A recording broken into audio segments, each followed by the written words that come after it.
सभी दोस्तों का बहुत बहुत स्वागत है। दोस्तों, आज के वीडियो में आपको दो महत्वपूर्ण ज्ञान मिलेगा। पहला ज्ञान है भगवान महात्मा बुद्ध के उपदेश और दूसरा स्वास्थ्य से संबंधित जानकारी, जैसा आप थंबनेल पे देख रहे हैं। तो मित्रों, चलिए पहले सुनते हैं भगवान महात्मा बुद्ध के एक उपदेश एक कहानी के माध्यम से। स्वार्थी यानी कि स्वयं का अर्थ। जो इंसान स्वयं का अर्थ जानना चाहता है, जो खुद को समझना चाहता है, क्या वो इंसान आपकी नजर में गलत है? हम जब भी किसी को स्वार्थी कहते हैं तो उसका मतलब तो यही होता है कि वो आदमी स्वयं का अर्थ समझना चाहता है। तो फिर वो गलत कैसे हुआ? स्वार्थी शब्द दुनिया की नजर में, समाज की नजर में एक अलग ही नजरिए से समझा जाता है। अक्सर हम अपने आसपास ऐसे बहुत से लोगों को देखते हैं जो स्वभाव से बहुत अच्छे प्रतीत होते हैं, यानी सब लोगों की मदद करते हैं, सबसे अच्छा व्यवहार रखते हैं। लेकिन इसके साथ हमने ये भी देखा होगा कि ऐसे लोग जो स्वभाव के अच्छे होते हैं, दूसरों की मदद करते हैं, वो दुखी भी ज्यादा रहते हैं। और जो लोग स्वार्थी होते हैं वो फलते फूलते चले जाते हैं। तो ऐसे में परमात्मा की सत्ता पर उंगली उठाना निश्चित नहीं है। लेकिन अगर ये सत्य है तो हमें कौन सा मार्ग अपनाना चाहिए? क्या हम भी दूसरों के जैसा बन जाएं? पता नहीं आप में से कितने लोग ये मानते हैं कि अच्छे लोग जीवन में बहुत दुखी रहते, लेकिन इसके पीछे का सत्य क्या है? अगर हम इसके पीछे के सत्य नहीं जानेंगे, तो नहीं पहचानेंगे, तो कहीं ना कहीं हमारा अवचेतन मन भी बुराई की तरह झुक जाएगा। इसीलिए अपने मन में ऐसे विचार पनपने से पहले इस बात की पूरी सच्चाई, पूरा निष्कर्ष निकाल लें, ताकि भविष्य में आपको अपने अच्छे होने पे पश्चाताप ना हो, दुख ना हो। आज की जो बौद्ध कहानी मैं आपको सुनाने वाला हूं मित्रों, उसमें आपको 5 ऐसे तरीके पता चलेंगे जिसके माध्यम से अगर आप कर्म करते हैं तो आप अच्छे कर्म भी कर पाएंगे और दुखी भी नहीं होंगे। एक गांव में अनुभव नाम का एक युवक रहता था। उसका भरा पूरा परिवार था। उसके 2 बच्चे थे, उसकी पत्नी थी, लेकिन उसके माता पिता इस दुनिया से चल बसे थे। इसीलिए पूरे परिवार की जिम्मेदारी उसी के कंधों पर थी। बच्चे अपनी पढ़ाई करते थे और उसकी पत्नी अपने घर गृहस्थी के कार्यों में के साथ गाय, भैंस, बकरी इत्यादि का दूध बेचकर अपना घर चलाती थी। और अनुभव पहाड़ पर पत्थर तोड़ने का काम करता था। बहुत ही मेहनत भरा काम था। पूरे दिन काम करता तो रात को थक कर घर पर वापस लौटता। लेकिन इतनी मेहनत करने के बाद भी अगर आनंद को गांव का कोई भी आदमी मदद के लिए बुलाता तो अनुभव कभी भी मना नहीं करता था। उसके जीवन का एक ही सिद्धांत था, अगर मैं दूसरों की मदद करूंगा तो परमात्मा मेरा साथ देंगे, परमात्मा मेरे साथ कुछ भी बुरा नहीं होने देंगे। अनुभव अपने इस सिद्धांत का पालन बहुत ही कड़ाई के साथ करता था। वह इस सिद्धांत पर इतना विश्वास करता था कि अगर कोई बाहर का आदमी उससे मदद मांग ले तो वो अपने घर का काम भी अधूरा छोड़कर उस आदमी की मदद करने के लिए पहुंच जाता था, जिसकी वजह से उसकी पत्नी बहुत परेशान रहती थी। वो अक्सर अनुभव को समझाने की कोशिश करती थी कि सबसे पहले अपना काम करो, अपने परिवार को देखो। 2 बच्चे हैं हमारे और फिर हम तुम दूसरों के काम करने में लगे रहते हो। अरे अपने सपने, अपने घर को तो संभालो। अपना घर संभाल नहीं रहा है, दूसरों की मदद करने चले हैं। और जब ऐसी बातें अनुभव के कानों में पड़ती थी तो उसके हृदय में कांटा चुभने लगता था और उन दोनों में लड़ाई झगड़ा शुरू हो जाता था। अक्सर उनके लड़ाई झगड़े का यही सबसे बड़ा कारण होता था। लेकिन ना तो अनुभव अपने काम को बदल पाया और ना ही उसकी पत्नी ने उसको समझाना कभी बंद किया। इसी वजह से आए दिन उनके घर में कलेश होता रहता था। जहां तक उस गांव वालों की बात थी तो वो अनुभव के स्वभाव को जानते थे और वो जानबूझकर जो काम आसान भी होता था, जो उनके सामर्थ्य में भी होता था, उस काम के लिए भी वो अनुभव को बुलाते थे ताकि उन्हें कम मेहनत करनी पड़े। कहने का अर्थ यह है कि गांव वाले अनुभव की इस शिष्टाचार का फायदा उठाते थे, लाभ उठाते थे और सब पीछे से उसका मजाक उड़ाते थे, उसे बेवकूफ कहते थे। ऐसे ही समय भी तरह तरह और एक दिन अनुभव की पत्नी बहुत ज्यादा बीमार पड़ गई। अनुभव से जो कुछ भी सेवा हो सकती थी उसने वो सब अपनी पत्नी के लिए किया। उसने गांव के वैद्य को बुलाकर अपनी पत्नी की जांच करवाई, लेकिन ये रोग उस वैद्य के पकड़ से बाहर था। इसलिए उस वैद्य ने कहा कि तुम अपनी पत्नी को नगर में जाकर किसी बड़े वैद्य को दिखाओ तो तुम्हारी पत्नी की जान बच सकती है। जल्द से जल्द नगर पहुंचने की व्यवस्था करो, नहीं तो तुम्हारी पत्नी के प्राण संकट में हो जाएंगे। ये सुनकर अनुभव के पैरों तले जमीन फिसल गई। उसने ये नहीं सोचा था कि उसकी पत्नी के प्राण संकट में है। वो सोच रहा था कि कोई साधारण सा रोग होगा जिसका इलाज हो जाएगा, लेकिन जब उसने वैद्य की यही बात सुनी तो घबरा गया। अब पत्नी को नगर तक कैसे लेकर जाए, क्योंकि उसके पास इतना धन नहीं था कि वो अपनी पत्नी के लिए एक घोड़ा गाड़ी करके उसमें अपनी पत्नी को लिटाकर नगर में ले जा सके। उसकी पत्नी की हालात बिल्कुल चलने की भी नहीं थी, इसलिए उसे नगर पहुंचने के लिए किसी घोड़ा गाड़ी की जरूरत थी। संयोग से उसके पड़ोसी रामू के पास एक घोड़ा गाड़ी थी। वो अक्सर व्यापार के लिए अपनी घोड़ा गाड़ी नगर में ले जाया करता था। इसीलिए अनुभव के मन में विचार आया कि मैं रामू की घोड़ा गाड़ी ले सकता हूँ। मैं रामू की इतनी मदद करता हूँ, कभी उसके काम को नहीं टालता, तो वो तो मेरे काम को कभी नहीं मना कर सकता है। और यही सोचकर वो घोड़ा गाड़ी लेने के लिए रामू के पास पहुंच गया। लेकिन रामू बहुत ही चालाक इंसान था। वो बिना किराए के अपने घोड़ा गाड़ी अपने सगे संबंधियों के लिए भी नहीं ले जाता था। तो अनुभव की तो बात ही दूर रही। जब अनुभव ने उस घोड़ा गाड़ी के बारे में पूछा तो उसने ये कहकर उसका एक काम टाल दिया कि मेरे घोड़े बहुत ज्यादा बीमार हैं, वो शायद बच भी मुश्किल से पाएंगे। 5 दिनों से तो कुछ नहीं खा रहे हैं, तो ऐसे में बेचारा घोड़ा गाड़ी लेकर कहाँ नगर तक पहुंच पाएगा। हाँ, अगर तुम कुछ धन की व्यवस्था कर सकते हो तो मैं अपने एक मित्र की घोड़ा गाड़ी तुम्हारे लिए मंगवा सकता हूँ। ये सुनकर अनुभव परेशान और चिंतित हो गया, क्योंकि उसके पास धन तो था ही नहीं। इसका मतलब उसकी पत्नी बड़े नगर में वैद्य के पास इलाज के लिए पहुंच ही नहीं पाएगी। उलझन भरे हुए विचार लिए हुए जब अनुभव वापस आ रहा था तो उसने एक दिल दहला देने वाला दृश्य देखा। उसने देखा कि रामू के घोड़े जो रामू के अनुसार बीमार थे और कुछ खा पी नहीं रहे थे, वही घोड़े गांव का ही एक युवक उसकी बाढ़ से खोलकर बाहर ला रहा था और गाड़ी में उसको जोत रहा था।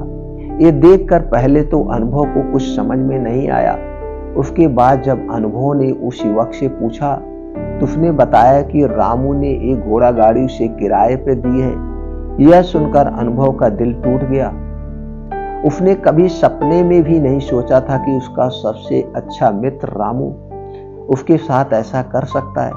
हालांकि ये इस बात पर दुखी होने का वक्त नहीं था, इसलिए अनुभव वहां से जल्दी से लौट जाता है और गांव के ही एक सेठ के पास जाकर कुछ धन उधार लेकर रामू को दे देता है। रामू अपने मित्र की घोड़ा गाड़ी मंगवा देता है, जिसके बाद वो अपनी पत्नी को वैद्य के पास नगर में लेके जाता है। जब उसकी पत्नी का इलाज चल रहा था तो अनुभव यही सोच रहा था कि ये वो दिन था जब रामू की बेटी बीमार हो गई थी और रामू यहाँ पर नहीं था, तो मैं पूरी रात वैद्य जी के पास उसके लिए बैठा रहा था, उसकी देखरेख की थी, उसकी सेवा की थी। इतने दिनों तक रामू नहीं आया था, तब मैं ही उसके परिवार की देखरेख किया करता था। हाय, कैसा दुर्भाग्य है जिसके लिए मैंने इतना कुछ किया। उसने एक घोड़ा गाड़ी देने से मुझे मना कर दिया, और वो भी तब जब मेरी पत्नी जिंदगी और मौत के साथ खेल रही थी।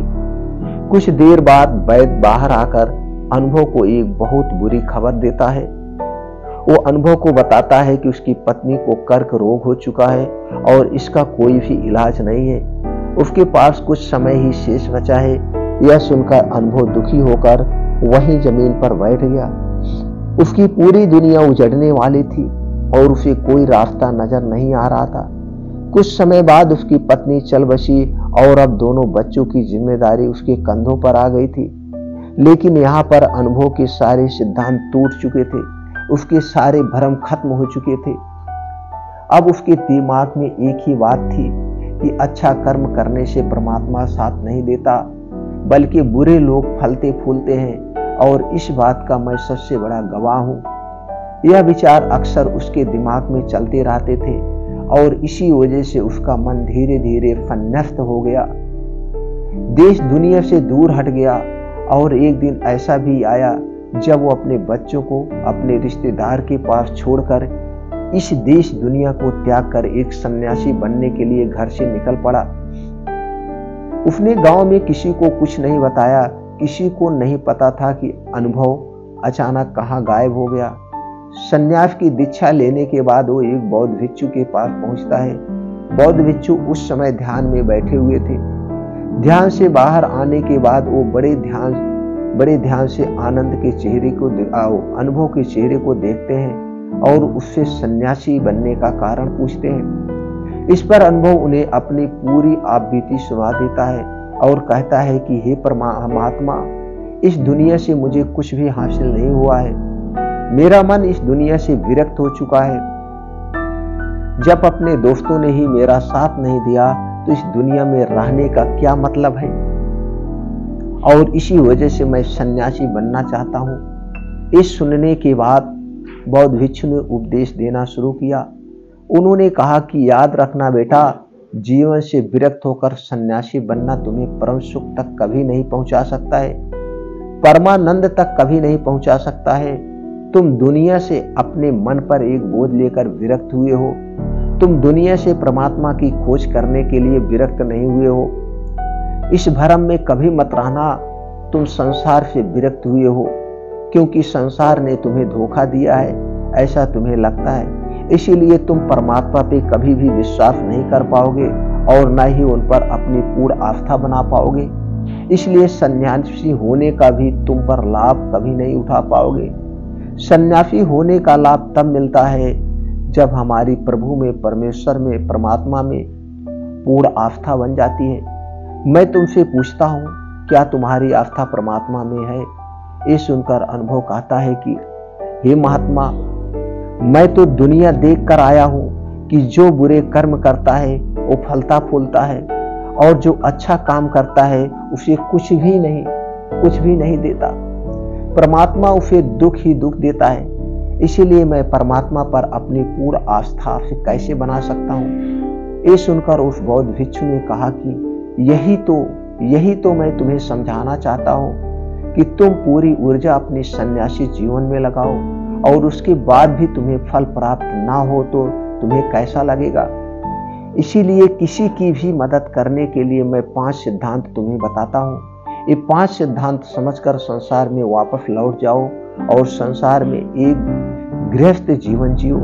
उसके बाद ही सन्यासी जीवन का उदय होता है। जब हम अपने गृहस्थ जीवन को पूर्ण से समझ लेते हैं और अपनी जिम्मेदारियों का निर्वाह कर देते हैं। यह कहकर बौद्ध भिक्षु ने कहना शुरू किया कि जब भी तुम किसी की सहायता करते हो, किसी की मदद करते हो, तो उसमें सबसे पहला सिद्धांत जो ध्यान में रखने का होता है वो होता है कि किसी की मदद करते वक्त, किसी की सहायता करते वक्त कभी भी उससे उम्मीद मत रखना।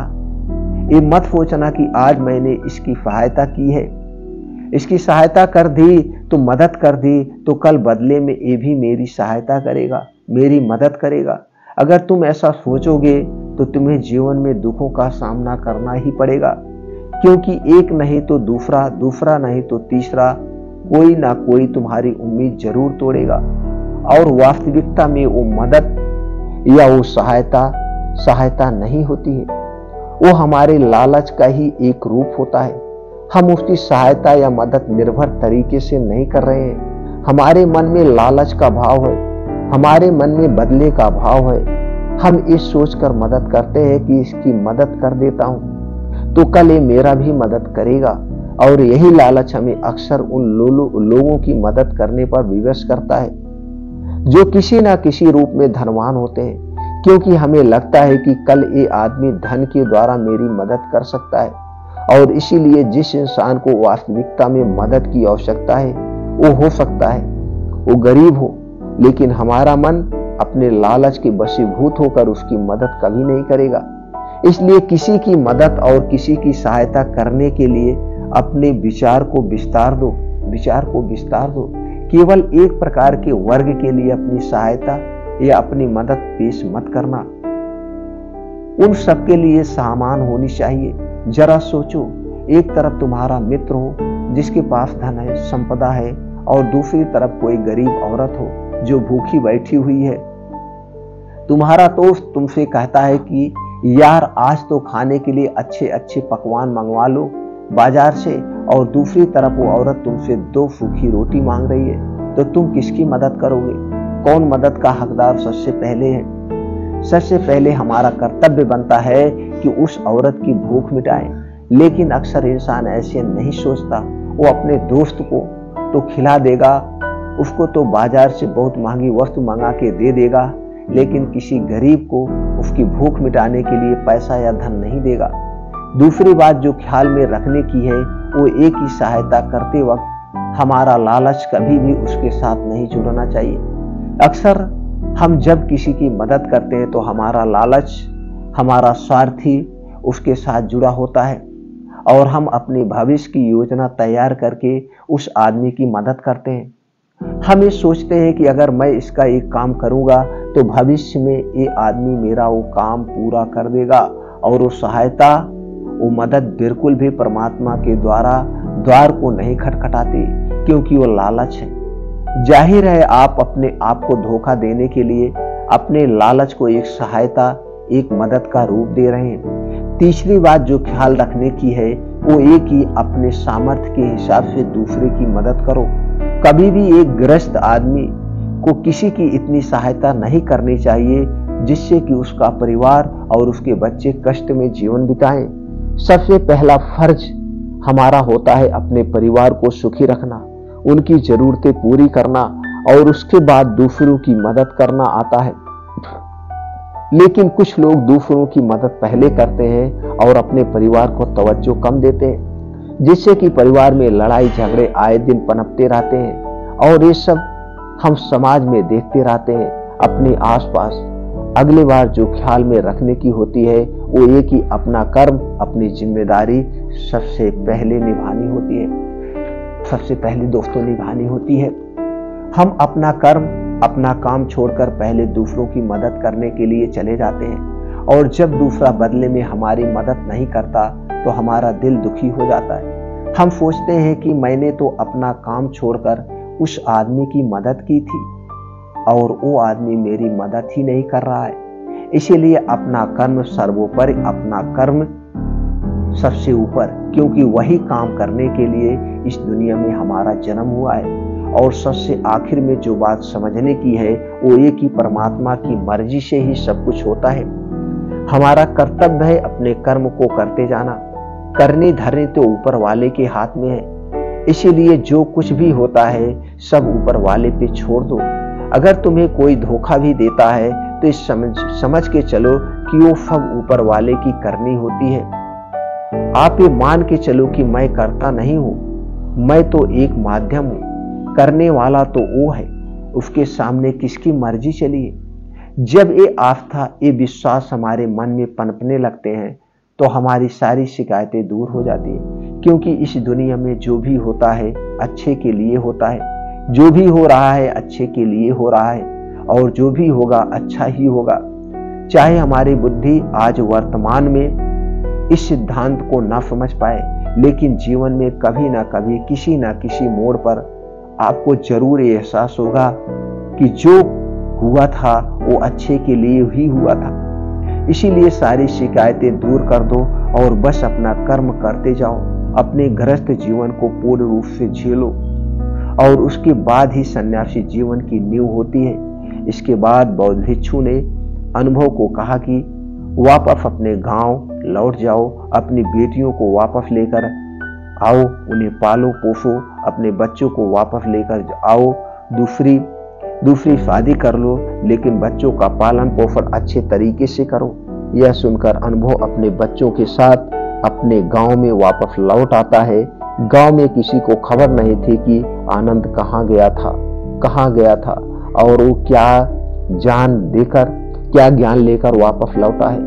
लेकिन अगले दिन सुबह सुबह गांव वालों ने अनुभव के चेहरे पर एक अलग ही चमक, एक अलग ही आभा पाई। दोस्तों, उसने सब कुछ भूल चुका था और अपने वर्तमान में जीना शुरू किया था। उसी दिन से अनुभव का पूरा जीवन ही बदल गया। दोस्तों, ये छोटी सी कहानी आपको कैसी लगी हमें कमेंट सेक्शन में जरूर बताइएगा। चलिए मित्रों, अब जानते हैं स्वास्थ्य से संबंधित वो महत्वपूर्ण जानकारी, जैसा आपने थंबनेल में देखा है। जी हाँ मित्रों, आज हम एक ऐसे पेड़ के बारे में बात करेंगे जिसके फल, फूल, बीज, पत्ती सब कुछ अमृत के समान है। इसका दोस्तों इसे सुपर फूड कहा जाता है, इसे सुपर पेड़ कहा जाता है, इसे वरदानी पेड़ कहा जाता है और ये हमारे आसपास के बीचों में पाया जाता है। लेकिन आप इसके महत्व को नहीं समझते हैं, इसकी खूबियों को नहीं जानते हैं। तो दोस्तों चलिए आज हम उस पेड़ के बारे में बताएंगे। और इसकी जो पत्ती का चूड़ है दोस्तों, आज जो मार्केट में बिक रहा है वो दोस्तों 100 ग्राम की कीमत है 250 रुपए। आप सोचिए 2500 रुपए किलो, और आपके घर के अगल बगल है। आप तो दोस्तों इसका प्रयोग करके अपने शरीर को स्वस्थ व निरोग बना सकते हैं। तो चलिए मित्रों जानते हैं वो कौन सा पेड़ है, उसके फल में, उसकी पत्तियों में क्या क्या दोस्तों पोषक तत्व पाए जाते हैं, कौन कौन से प्रोटीन्स पाए जाते हैं, इसको जानते हैं। और उसे हमें कैसे प्रयोग करना है, कब प्रयोग करना है और इसके क्या क्या फायदे हैं, किन किन बीमारियों को ठीक कर सकता है। तो चलिए इसे जानते हैं। दोस्तों वो पेड़ का नाम है सहजन, जिसे हम मोरिंगा कहते हैं, मूंगा कहते हैं, फुरजन का पेड़ कहते हैं, कुछ भी कह सकते हैं। कितने नामों से? सहजन, मोरिंगा, मूंगा, फुरजन का पेड़। दोस्तों इतना यह हो सकता है और देशों में और नामों से जाना जाता हो, किसी और स्टेट में इसे दूसरे नाम से भी जाना जाता है, लेकिन इतने नाम प्रसिद्ध हैं। अभी आप इंटरनेट पे देखिए या वैसे कहीं देखिए, मोरिंगा का पाउडर दोस्तों 250 रुपए में 100 ग्राम मिलता है। मोरिंगा की पत्ती का ही बनाया जाता है। तो चलिए दोस्तों जानते हैं इसमें कौन कौन से तत्व पाए जाते हैं, इसके फायदे कौन कौन से हैं और कैसे प्रयोग करना है। इसमें पाए जाने वाले तत्व दोस्तों, यह एक प्रकार का एंटीबायोटिक पाया जाता है, anti inflammatory, antioxidant, anti inflammatory, anti cancer, anti diabetic, anti viral, anti fungal, anti ageing, vitamin A, vitamin B, vitamin C, vitamin B2, vitamin B6, folate, calcium, potassium, iron, magnesium, phosphorus जैसे छोटे मोटे बहुत सारे proteins, vitamin पाए जाते हैं। अब दोस्तों इसके फायदे की हम बात करें, यह आपको हीमोग्लोबिन को, हमारे शरीर में हीमोग्लोबिन को बेहतर बनाने में मदद करता है, ब्लड प्रेशर को नियंत्रित करता है, कोलेस्ट्रॉल को बढ़ने से रोकता है, लीवर को डिटॉक्सिफाई करके मजबूत बनाता है, किडनी को डिटॉक्सिफाई करता है, रक्त शुद्ध करके चर्म रोगों को दूर करता है, वजन घटाने में भी मदद करता है, चयापचय में सुधार करता है, शुगर लेवल को नियंत्रित करता है, तनाव चिंता को कम करता है, थायराइड फंक्शन में सुधार करता है, माताओं में स्तन के दूध को बढ़ाने में सहायक है, अर्थराइटिस के रोगों में फायदेमंद है, अस्थमा रोग को दूर करने में सहायक है, बालों को झड़ने व सफेद होने से बचाता है, बालों को काला व मुलायम बनाता है, शरीर की हड्डियों व मांसपेशियों को मजबूत बनाता है, शरीर की रोग प्रतिरोधक क्षमता को बढ़ाता है, कैंसर जैसी बीमारी से सुरक्षा देता है, ऐसी 300 बीमारियों को शरीर से सुरक्षा करता है, ऐसी 300 बीमारियों को। दोस्तों इसका आयुर्वेद में बहुत महत्व दिया गया है। दोस्तों इस पे एक किस्सा भी बना हुआ है, बहुत पहले आप जाएंगे नेट पे सर्च करेंगे तो आप पाएंगे, किसी के गाँव में एक रिश्तेदार आए हुए थे और उनके घर सहजन का पेड़ था, तो उसमें बहुत सारी फली लगी थी। तो रात में वो पूरा फल तोड़ के लेके भाग गए थे, चोरी करके लेके भाग गए थे। तब पता चला कि इसको तोड़ के क्यों ले गए, और उस पर जब रिसर्च किया गया तो सामने आया यह फल अमृत के समान है। तो दोस्तों इसको तो हम लोग खाते ही नहीं थे, पहले पिताजी हमारे इसे दाल में डाल के खाते थे, अच्छा नहीं लगता था। लेकिन जब हम इसकी गहराई तक गए तब समझ गए जो हमारे घर में दादा परदादा बुजुर्ग लोग हैं ये बड़े वैज्ञानिक हैं। एक प्रकार से इन्हें कुछ चीजें ऐसे अनपढ़ हैं फिर भी ये जानते हैं क्या अच्छी चीजें इससे खाते थे दोस्तों। तो दोस्तों आप समझ गए उसमें क्या क्या पाया जाता है। अब हम जानते हैं इसे कैसे प्रयोग कर रहा है। दोस्तों अगर इसकी पत्ती की आप चटनी खा सकते हैं, इसकी पत्ती की चटनी खा सकते हैं, इसे दाल में डालकर तड़का लगा सकते हैं और इस पत्ती को बहुत तरीके से खाया जाता है। इसका काढ़ा बना के भी आप प्रयोग कर सकते हैं जो इसकी पत्ती आती है और इसी पत्ती का ही सुखा करके पाउडर मार्केट में बिकता है। तो आपके घर के आसपास अगर इसका पेड़ है तो आपको सुखाने की जरूरत नहीं, उसकी पत्ती का ही प्रयोग करिए। रोज नहीं खाइए तो हफ्ते में 2 दिन 3 दिन इसकी चटनी ले लीजिए, इसका काढ़ा बना के ले सकते हैं। इसका कोई साइड इफेक्ट विशेष नहीं, बस मात्रा ज़्यादा नहीं होनी चाहिए, मात्रा सीमित होनी चाहिए, बस इसे गर्भावस्था में नहीं लेना है, बाकी आप ले सकते हैं। अब इसका फल है, इसका फल तो दोस्तों आप जानते हैं इसके फल की सब्जियां बनती हैं, इसके फल को लोग दाल में डाल के खाते हैं, तो कैसे भी आप इसे खा सकते हैं। और दोस्तों आपके गांव में हो, आपके यार दोस्तों के पास ना हो, कोई रिश्तेदार कहीं सिटी में कहीं दूर रह रहा है तो दोस्तों उसे इस पत्ती को सुखा करके पाउडर बना के उन्हें दे सकते हैं। तो इस सूखी हुई पत्ती का पाउडर कैसे लेना है, एक छोटा चम्मच दिन भर में एक बार आप कभी भी इसे ले सकते हैं। तो दोस्तों आपने समझ लिया इसके कितने सारे फायदे हैं। उम्मीद करते हैं कि अब सब लोग सहजन का प्रयोग जरूर करेंगे, इसकी सब्जी जरूर लीजिए। अब दोस्तों देखिए मार्च अप्रैल आ रहा है, अब इसका फल आना शुरू हो जाएगा पेड़ में, तो 3-4 महीना इसका फल रहता है। तो 3-4 महीना आप हफ्ते में 1 दिन 2 दिन इसकी सब्जी का प्रयोग करिए, आपके शरीर को कई रोगों से भी बचाएगा, ऊपर से आपका शरीर हष्ट पुष्ट भी बना रहेगा। तो दोस्तों उम्मीद करते हैं जानकारी आपको अच्छी होगी। और मित्रों अगर आपको स्वस्थ व निरोग रहना है तो अपने शरीर के बारे में जरूर जागरूक रहिए। दोस्तों इसके लिए आपको ये जानना होगा आपके शरीर किससे बना है। दोस्तों हमारा शरीर 5 तत्वों से बना है। जब भी आपके शरीर में किसी भी पोषक तत्व की कमी होती तभी आपका शरीर बीमार होता है। तो इसके लिए आप एक अच्छी डाइट का प्रयोग करिए। खास करके अभी इस समय ठंडी का सीजन आ रहा है और इस ठंडी के सीजन में आप देखते हैं हरी साग सब्जियां खूब आती हैं, बथुआ पालक सब कुछ बहुत अच्छी मात्रा में आता है और इस समय फल भी सस्ते होते हैं। और ये ठंडी का जो सीजन होता है इस समय हमारा पाचन तंत्र बहुत स्ट्रांग होता है, जो कुछ हम खाते हैं वो सही ढंग से डाइजेस्ट हो जाता है। तो इस 4 महीने में अगर सही ढंग से आपने डाइट का प्रयोग कर लिया तो आने वाला जो 4 महीना ठंडी का है, आने वाला जो 4 महीना बारिश का है, वो 8 महीना आपका आसानी से निकल जाएगा, आपके शरीर में कोई बीमारी नहीं हुई। एक आप कर लीजिए। दूसरा दोस्तों आपके शरीर में जो 3 दोष पाए जाते हैं, इसको इसलिए हर वीडियो में हम वर्णन करते हैं, विस्तृत चर्चा करते हैं। इन्हीं 3 दोष के बढ़ने की वजह से हमारे शरीर में कोई विकार आता है। जब हमारे शरीर का वात दोष बढ़ता है तो 50 से 60% बीमारी, जब हमारे शरीर का पित्त दोष बढ़ता है तो दोस्तों 15 से 20% बीमारियां घुसती हैं, और जब हमारे शरीर का कफ दोष बढ़ जाता है तो 5 से 10% बीमारियां होती हैं। यानी 100% बीमारी जब आपके शरीर का वात पित्त कफ बढ़ता है तभी होता है। तो दोस्तों वात पित्त कफ को बढ़ाने वाली जो भी चीजें हैं उन्हें आज से अभी से छोड़ दीजिए, आपके शरीर में कोई विकार ही नहीं होगा। तो वात पित्त को बढ़ाने वाली कौन सी चीजें हैं, इससे संबंधित चैनल पर बहुत सारी वीडियो पड़ी है दोस्तों, वहां से देखकर आप अपने ज्ञान को बढ़ा सकते हैं, नॉलेज ले सकते हैं। और दोस्तों 3 नियम का और पालन करना है। खाना खाने के नियम, पानी पीने के नियम, प्राकृतिक के नियम, ये क्या नियम है इससे संबंधित चैनल पर वीडियो पड़ी, आप देख लीजिए। मैं तो दोस्तों यहाँ तक गारंटी लेता हूँ अगर आपने सही ढंग से खाने का नियम पालन कर लिया, पानी पीने का नियम पालन कर लिया, प्रकृति के हिसाब से आप समय से खाना खा रहे हैं, प्रकृति के हिसाब से आप सोने जा रहे हैं, तो और वात पित्त कफ के बारे में उसका पालन कर रहे हैं, तो 100% आपको एक भी बीमारी नहीं होगी, ना तो छोटी बीमारी ना तो बड़ी बीमारी। और दोस्तों डेली रूटीन में आप 2 घंटा अपने लिए निकालिए। ये 2 घंटा, इस 2 घंटे के साथ कभी भी कंप्रोमाइज मत करिए, कभी भी ये 2 घंटे के साथ कंप्रोमाइज मत करिए, कभी भी आपको बीमारी नहीं। ये 2 घंटे क्या है, 5 बजे सुबह उठने का प्रयास करिए किसी भी कीमत पर। 5 बजे सुबह उठने के बाद आप 2 घंटे 5 से 7 मॉर्निंग वॉक, कितना 5 से 6 किलोमीटर आधे घंटे में कवर करिए। और हो सके तो नंगे पाँव, जहाँ पे मिट्टी हो हरी घास हो वहाँ पे नंगे पाँव मॉर्निंग वॉक करिए।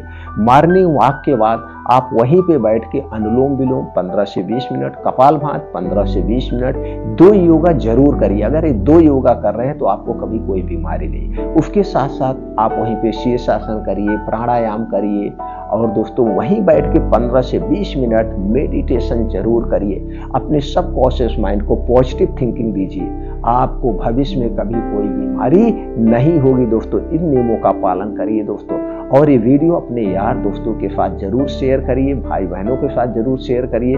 दोस्तों हमें भी अपने फैमिली का सदस्य बनाइए, हम भी आपसे जुड़े रहेंगे तो कुछ ना कुछ ज्ञान आप लोगों तक पहुंचाते रहेंगे। इसके लिए कुछ नहीं करना है, चैनल को सब्सक्राइब कर दीजिए, बेल आइकॉन का बटन ऑन कर दीजिए और इस फैमिली को बहुत बड़ी फैमिली बना दीजिए, सब लोगों तक शेयर कर दीजिए। दोस्तों सबके मोबाइल में 150 कांटेक्ट नंबर होते हैं, सबके पास शेयर कर दीजिए। सब लोग ज्ञान को अपनाएं, स्वस्थ रहें, निरोग रहें।